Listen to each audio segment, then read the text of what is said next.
Okay mga ka-team, magandang tanghali sa inyo. Yan.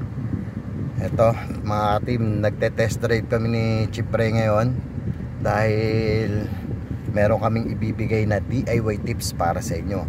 Kung sakasakaling mangyari ito sa mga Nissan nyo, Nissan Almera, Nissan Livina, Sentra, saka Selfie or Nissan Sunny, basta Nissan, ayan, automatic po yan, baka mangyari po sa inyo. Eto, kagaya ho nito mga ka-team, bumabiyahe kami, mainit na panahon mga ka-team ha.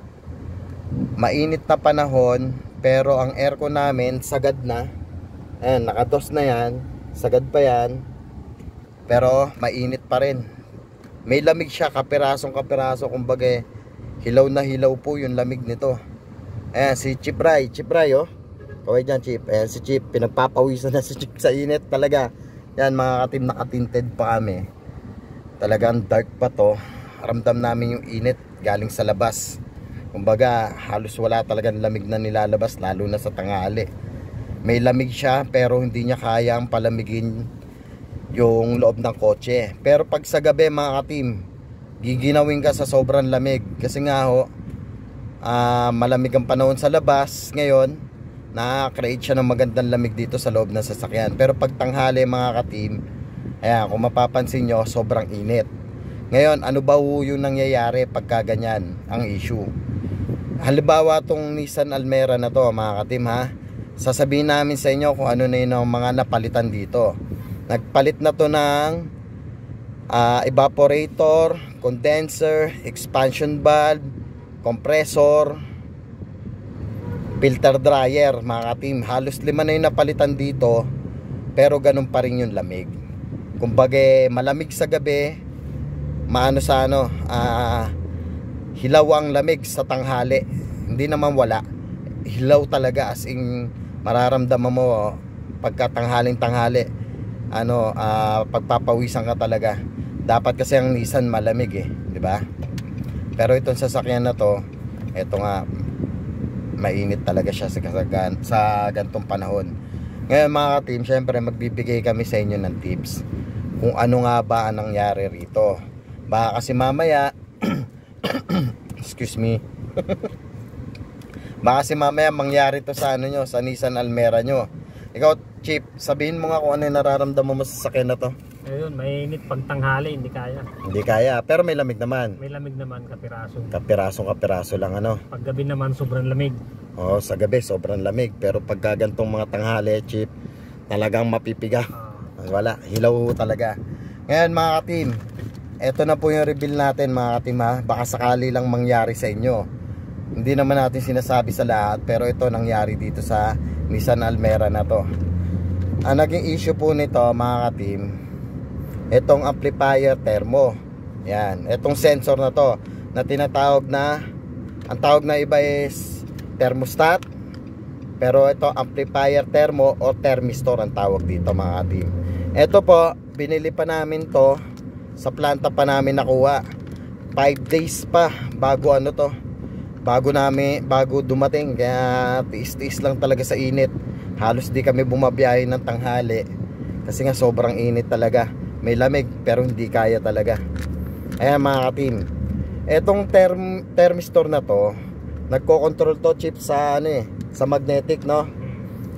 Ngayon no, pagka nag-on kami ng aircon, tinignan namin yung compressor, iikot yung magnetic, pero delay, minsan wala, minsan meron, kaya hindi niya mapalamig yung loob ng Almera. Itong sasakyan na to, hindi niya mapalamig. Ngayon mga ka-team, magpapalit tayo nitong thermistor. Yan, magpapalit tayo nito, and then titignan natin kung gaganda na yung lamig ng aircon natin. Baka mamaya ito lang yung problema nyo, magpalit kayo ng kung ano-ano. Basta pag merong malamig sa gabi, no Chip? Pag merong malamig sa gabi, Chip, ikaw magpatuloy. Malamig sa gabi, sa tanghaling tapat, halos wala na talaga. Pilit na pilit yung aircon, no? Hilaw. Ayan mga ka-team ha, magkakabit tayo nito. Ituturo na rin natin kung paano magkabit nito. Syempre kailangan natin ipakita kung paano ikabit to. Stay tuned lang kayo mga ka-team. At kami, mainit talaga, may lamig talaga, kapiraso lang ho mga ka-team mo. Kailangan itututok mo yung mukha mo pero basa ng pawis. Okay mga ka-team, stay tuned lang at manood kayo sa aming YouTube channel. Sana meron kayong natututunan sa bawat video namin. Okay mga ka-team, andito tayo ngayon kay Boss Eric. Boss Eric, kaway. Si Boss Eric yung aircon technician natin na original.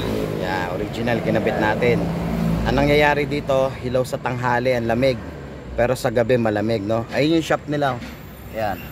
RD Matulak. Nandito kami sa may Aguinaldo Highway. Syempre, ano to ano? CPI. Yan. Tapos, syempre kami, electrical and mechanical lang kami. Kaya si Boss Eric ang aming recommended aircon. Mismong Nissan rin namin, siya rin nag-ano ng aircon. Ayan, ito magpapalit tayo ng thermistor. Ito yung sirang thermistor. Ito yung bago. Yon, ang kailangan lang, baklasin lang yan ni Boss Eric. Tapos ikakabit. Okay, Boss Eric, pwede mo na ikabit yan. Ayan, kakabit na ni Boss Eric. Kung gusto nyo magpakabit kay Boss Eric ng thermistor, pag hilaw yung lamig nyo, ayan lang mga ka-team, mapapansin nyo po, thermistor o amplifier thermo. Ayan po yung, ito po, nabili namin to sa, saan natin nabili to, Chip?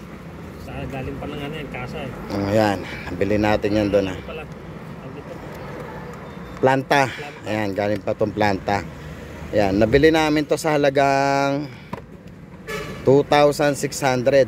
Ngayon, kung magpapakabit kayo kay Boss Eric, tanungin nyo na lang siya about sa presyo dyan. No, Boss Eric? Ayan. Tapos sa cleaning ng aircon ni Boss Eric, pag sa mga Almera, baklas dashboard, magkano na ba baklas dashboard mo? Yan. Pagka galing kayo sa amin ha, 3,000, no? 3,000 ba, Boss Eric?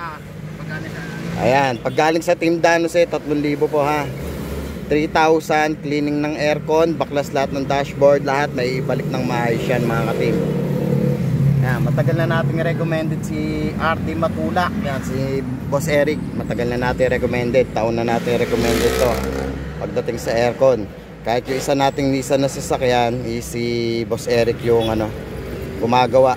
Ito mga ka-team, naging problema kung bakit hilaw ang lamig sa tanghali. Baka mamaya maranasan nyo kung ano napalitan nyo, ito lang pala ang problema. Yan, syempre kasama natin si Chipray. Chipray, si Chipray, Anong pakiramdam pag malamig na aircon mamaya? Siyempre panalo. Okay. Ayan mga ka-team, dito kami sa Aguinaldo Highway. Kung mapapansin nyo, ayan, pwede nyong i-waste RD Matulak mga ka-team. O kaya tignan nyo lang yung Meralco na yun, ayun yung palatandaan para makapunta rito. Ito space nila. May ginagawa sila rito, aircon rin. Para ma-check nyo rin, i-type nyo lang sa Waze R space di Matulak.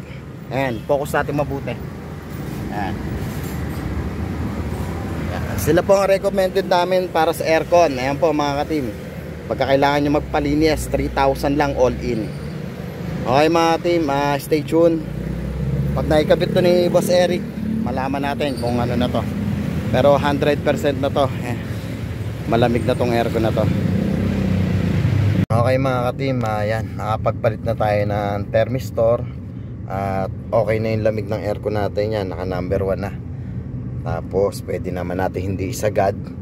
Yan, nakapagpalit tayo ng thermistor dito kay RD Matulak sa ating recommended aircon mechanics. O Chip, ano masabi mo Chip? Okay na, malamig, panalo. Panalo na. Hindi ka na pagpapawisan yan. Ha? Hindi na. Okay mga team, sana meron kayong natutunan. Team Danose Auto Repair Shop, handa magbigay ng DIY tips. Paalam.